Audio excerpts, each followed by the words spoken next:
గుంటూరు నగరంలో వివిధ ప్రాంతాల్లో చికెన్ షాపుల ఏర్పాట్లు అనేది కనీసం పర్మిషన్లు లేకుండా ఎక్కడ పడితే అక్కడ విచ్చలవిడితనంగా ఏర్పాట్లు చేస్తున్నటువంటి పరిస్థితులు ఉన్నాయి. అయితే గతంలో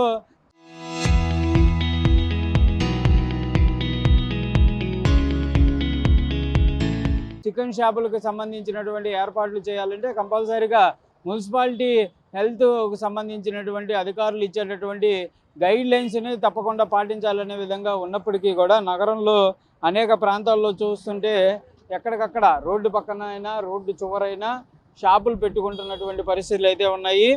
ఎక్కడ చూసినా కూడా విచ్చలవిడితనంగా కూడా ఈ షాపులు కొనసాగుతున్నటువంటి పరిస్థితులు అయితే ఉన్నట్లు కూడా తెలుస్తుంది. అయితే ఈ మధ్యకాలంలో హెల్త్కి సంబంధించినటువంటి అంశంలో మున్సిపల్ కమిషనర్ కూడా సీరియస్ అయినటువంటి పరిస్థితి ఉంది.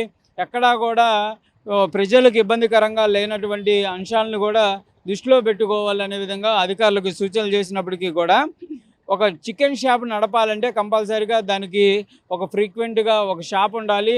దానికి సంబంధించినటువంటి హెల్త్ దృష్టిలో ఏదైతే ప్రజా ఆరోగ్యానికి సంబంధించినటువంటి నియమ నిబంధనలన్నీ పాటించాల్సినటువంటి పరిస్థితులు ఉన్నప్పటికీ కూడా ఎక్కడా కూడా పాటిస్తున్నటువంటి పరిస్థితి లేదు. దానివల్ల రోడ్డు పక్కన ఎక్కడ పడితే అక్కడ పెట్టి ఆ చికెన్ షాపులు మెయింటైన్ చేయడం వల్ల ప్రజా ఆరోగ్యానికి కూడా ఇబ్బందికర పరిస్థితులు ఉండేటటువంటి అవకాశాలు ఉంటాయి అనే విధంగా నిపుణులు చెప్తున్నటువంటి పరిస్థితులు ఉన్నాయి. చూడాలి, కంపల్సరీగా గుంటూరు నగరంలో నిబంధనలకు విరుద్ధంగా ఉన్నటువంటి అనేక వాటిపైన చర్యలు తీసుకుంటామంటున్నటువంటి అధికారులు మరి ఈ చికెన్ షాపులకు సంబంధించి ఎక్కడ పడితే అక్కడ విచ్చలవిడితనంగా వస్తున్నటువంటి ఈ చికెన్ షాపుల అంశంలో ఎందుకు దృష్టి పెట్టట్లేదు అనేది కూడా తెలియాల్సినటువంటి పరిస్థితులు కనిపిస్తున్నాయి. ప్రజా ఆరోగ్యానికి సంబంధించినటువంటి అంశాలు చెకింగ్ చేయాల్సినటువంటి ఫుడ్ ఇన్స్పెక్టర్లు కానీ లేకపోతే మున్సిపాలిటీ అధికారులు కానీ లేకపోతే వాటికి సంబంధించి పర్మిషన్లు ఇచ్చేటటువంటి అధికారులు ఎవరైతే ఉంటారో వాళ్ళు దృష్టి పెట్టాలనే విధంగా చూస్తున్నారు. ప్రస్తుతం మనం విజువల్స్లో చూస్తున్నటువంటి చికెన్ షాప్ అనేది గుంటూరు నగరంలో ఉన్నటువంటి ఒక కాలేజీ గోడకి, అంటే అక్కడెక్కడ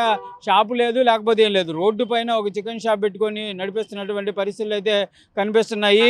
వాటికి ఎలాంటి పర్మిషన్లు కానీ అక్కడ యానిమల్కి సంబంధించినటువంటి అధికారులు లేకపోతే డాక్టర్లు కొంత వాటిపైన వాళ్ళు సర్టిఫైడ్ చేయాల్సినటువంటి పరిస్థితులు ఉంటాయి. హైజీన్గా ఉందా లేదా అనేది. ఒక టెంట్ వేసేసుకొని చికెన్ షాపులు రన్ చేయడం లేకపోతే మాంసం కొట్లు రెడీ చేయడం వల్ల అది మున్సిపాలిటీకి కూడా ఆదాయం కూడా దెబ్బతినేటటువంటి పరిస్థితులు ఉంటాయి. అది ప్రజా ఆరోగ్యానికి సంబంధించినటువంటి అంశం కాబట్టి మరి అధికారులు దృష్టి పెట్టాలనే విధంగా కోరుకుంటున్నటువంటి పరిస్థితులు కనిపిస్తున్నాయి. కెమెరామెన్ సిద్ధుతో సాయి శంకర్, గుంటూరు నుంచి.